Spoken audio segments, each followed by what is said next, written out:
කොහොමද ඔයාලට සුපුරුදු ආදරේ මදර් channel එකට පිළිගන්නවා. ඉතින් මේ වීඩියෝ එක නම් ගත්තේ ගිය අවුරුද්දේ අන්තිම දවසේ කියන්නේ දෙසැම්බර් 31 වෙනිදා. ඉතින් කලින් වීඩියෝ වල මම පෙන්නගෙන ඔයාලට මම කර්ටන් ටික හේතුවා. ඉතින් තව මට කර්ටන් 4ක් හොදන්න ඉතිරි වෙලා තිබ්බා. ඉතින් මං හිතුවා අද උදේ මේ 4 හොද ගන්න ඕනේ කියලා.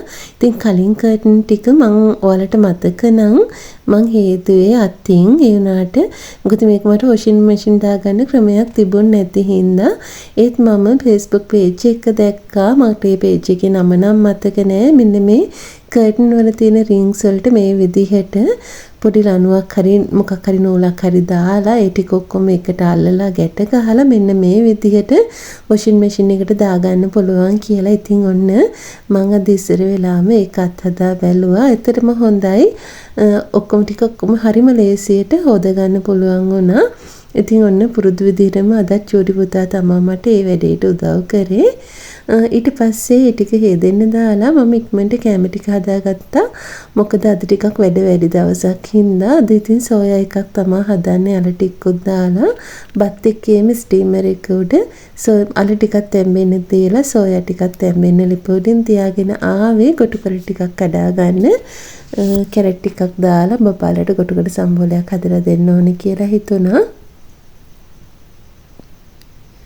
ඉතින් ඔන්න චූටි පුතාටයි චූටි දුවටයි බඩගිනි කියලා කිව්වා. ඉතින් ගෙනාපු පාන් වගේක් තිබ්බ හින්දා මේ විදිහට garlic bread ටිකක් හදාගත්තා. ඉතින් මම garlic bread හදන්නේ හොඳට සුදුරුණු ටිකක් පොඩි කරගෙන බටර් වලට එකතු කරලා ඒකට ලුණු කුඩු චුට්ටක් බොහොම චුට්ටක් දාලා ගම්මිරිස් චුට්ටකුත් දාලා ඉතින් මේකට පාස්ලි සැල්දරි වගේ දාන්න තියෙනවා නම් හොඳයි. එහෙම වුණොත් අද මං ගාව නැති නිසා කරපිංච ටිකක් චූටිවට කපලා එකතු කරා. එතකොට පාන් එක ටෝස්ට් කරාට පස්සේ ගොඩක් ලස්සන පෙනුමක් එන හින්දා ඉතින් මේ කෑම එකත් හදලා දීලා ඉවර වෙද්දී වොෂින් මැෂින් එකේ රෙදි ටික සේදිලා තිබ්බා. ඒ ටික ඔය විදිහට වනාගත්තා. අද ලොකු අවුවක් නැහැ. ඒත් වොෂින් මැෂින් එකේ හොදගත්ත හින්දා මට හිතෙනවා කර්ටන් ටික ඉක්මනට වේලා ගන්න පුළුවන් වෙයි කියලා.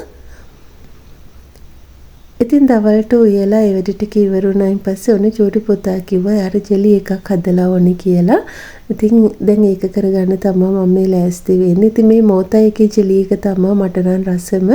ඉතින් අපි ගෙදරට වැඩිපුර ගේන්නෙම මෝතා එකේ ජෙලි එක. ඉතින් තව බ්‍රෑන්ඩ් වර්ග තිබ්බත් මට නම් කඩට හුරු වෙලා තියෙන කිහින්දද මන්ද මම ආසම මෝතා එකේ ජෙලි එකට බබාලා දෙන්නත් එහෙමයි.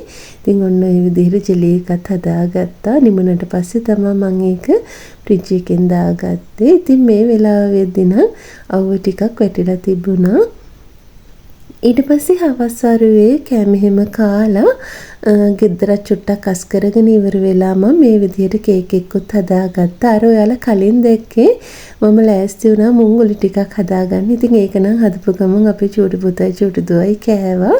ඉතින් ඔන්න ඔය විදිහට තමයි 31 වෙනිදා මගේ දවසේ ගත වුණේ. අපෝ ලස්සන වීඩියෝ එකකින් අපි ඉක්මනින් හම්බ වෙමු. වීඩියෝ එක නරඹුවාට ගොඩාක් ස්තුතියි. සුබ දවසක් ඔයාලා හැමෝටම.